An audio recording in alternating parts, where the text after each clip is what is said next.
এখানে একা দাঁড়িয়ে আছেন কেন? কে? আরে আমি ও, কিছু বলবেন? বলছি, এইখানে একা দাঁড়িয়ে আছেন কেন? এমনি। আপনার কি মন খারাপ? আমাদের মন বলে কিছু থাকতে নেই। কেন? কারণ আমি মেয়ে। মেয়েদের কি মন থাকতে নেই? না, নেই। আপনি কি কোনো কারণে বিরক্ত? এখন আর কোনো কিছুতেই বিরক্ত হই না। কি হয়েছে বলুন। শুনে কি করবেন? দেখি না কি করতে পারি। আচ্ছা মিস্টার মাহির, এই সমাজে কি মেয়েদের ইচ্ছা অনিচ্ছার মূল্য কোনোদিন দেবে না? কেন দেবে না? অবশ্যই দেবে। তাহলে আমার ফ্যামিলি কেন দিচ্ছে না আমার ইচ্ছের দাম? কি ইচ্ছে আপনার? আমি চাই পড়াশোনা শেষ করে তারপর বিয়ে করতে, কিন্তু আমার বাবা মা। আপনি না চাইলে পাত্রপক্ষ আপনাকে দেখতে আসবে না। কি? জি। আপনি কিভাবে? কারণ সেই পাত্র আর কেউ না মিস, আমি। আপনি হুম।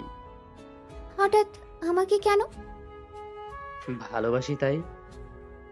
ভালোবাসেন? তবে চিন্তা করবেন না। আপনি না চাইলে কখনো আপনাকে পাওয়ার ইচ্ছে পোষণ করব না। শুনেছি আপনি নাকি কবি। লোকে বলে। আপনি মানেন না? ওই, লোকের জন্য মানতে হয়। তো আমার মতো একজন মেয়েকে ভালোবাসার কি কারণ? ভালোবাসার কি কারণ হয় কখনো? তোমাকে দেখেই বুঝেছি, যার পাশে দাঁড়ালেই মনটা শান্ত হয়, তার নামই ভালোবাসা। তোমার চোখে সন্ধ্যার ছায়া আছে, তোমার হাসিতে সকালের আলো।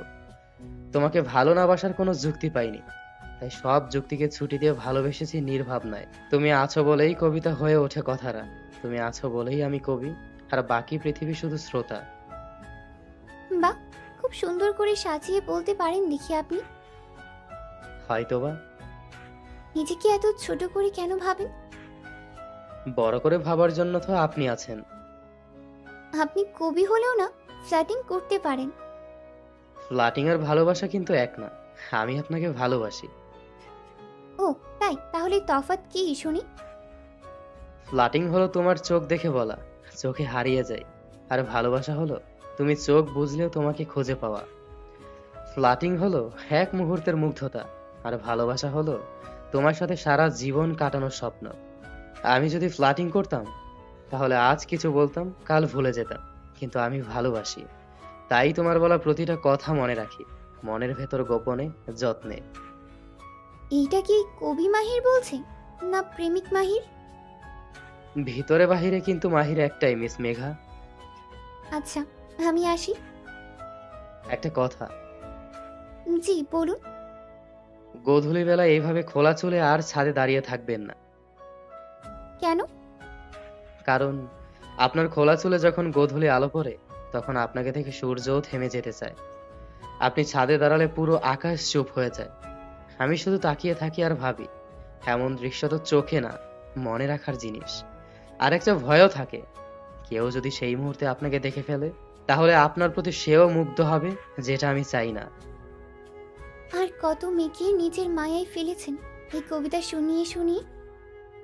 মায়া খুব ভয়ঙ্কর জিনিস, কারো মায়ায় পড়লে যেমন তাকে ভোলা অসম্ভব, তেমনি হুট করেই কারো মায়ায় পড়াটাও খুব সিনেম্যাটিক। আমার প্রতি আপনার কি আছে? আমি আপনার মায়ায় পড়েছি, তাই তো আপনাকে আমার করে পেতে চাই। যদি না হয়? মনের ঘরে খুব যত্নে লুকিয়ে রেখে দেব। অন্য কাউকে বিয়ে করবেন না? একজনের মায়ে পড়ে এই আমি কবি থেকে প্রেমিক হলাম, আর কাউকে বিয়ে করে শহীদ হওয়ার ইচ্ছে নেই। অপেক্ষা করবেন কয় যুগ? 2 বছর। ভালোবাসবেন? দেখি না আপনার কবিতা হতে পারি কিনা। আপনার চেষ্টা করতে হবে না, কারণ আমার লেখার প্রতিটা লাইন আপনাকে নিয়ে। শুনেছি কবিরা বাস্তবে সুন্দরের প্রেমে পড়ে, তাহলে আপনি কেন শ্যামকন্যার মায়ায় পড়লেন? কবিতা মন থেকে লিখি, আর মায়াটাও মন থেকেই আসে। আপনি কি যুক্তিতে পিএইচডি করেছেন মিস্টার মাহির? কেন? এই যে সব কথার পেছনে একটা করে যুক্তি দাঁড় করিয়ে দেন। হয়তোবা। ধন্যবাদ। কেন? আমাকে বোঝার জন্য। আমি কিন্তু বড্ড অবুঝ, মিস মেঘা। আপনি কি বাচ্চা? কিছু প্রিয় জিনিস পেতে অবুঝ হতে হয়। কি এমন জিনিস? আপনি। আমি আসি। তোমার লজ্জায় মাখা লাল মুখ দেখলেই মনে হয় বসন্তটা যেন এবার আগেই এসে গেছে। ফাগুনের রং ভুল করে তোমার গালেই এসে বসেছে। তোমার চোখ নামিয়ে রাখা মানে পৃথিবীর সবচেয়ে সুন্দর দৃশ্যটা হারিয়ে ফেলা। আর আমি সেই দৃষ্টির পেছনে হাঁটতে হাঁটতে তোমার মনের দোরগোড়ায় দাঁড়িয়ে যাই, একটা কবিতা হাতে নিয়ে। আপনি কি আমাকে যেতে দেবেন না? আমি তো আপনাকে আমার কাছেই রাখতে চাই। বলেছি না 2 বছর অপেক্ষা করতে। প্রেমে পড়েছেন? ভেবে দেখতে হবে। আপনার ভাবনার জন্য দোয়া রইল। কবি যে কি পরিমাণ অদ্ভুত সেটা আপনাকে দেখিয়ে জানলাম। যেমন? এই যে আমার ভাবনার জন্য আপনি দোয়া করলেন। তো কিছু না। দোয়া মনে হয় খুব তাড়াতাড়িই কাজে লাগবে। আচ্ছা, আল্লাহ হাফিজ। ভালো থাকবেন। 2 বছর পর কিন্তু আপনাকেই আমার চাই। ভালো থাকবেন। আল্লাহ হাফেজ।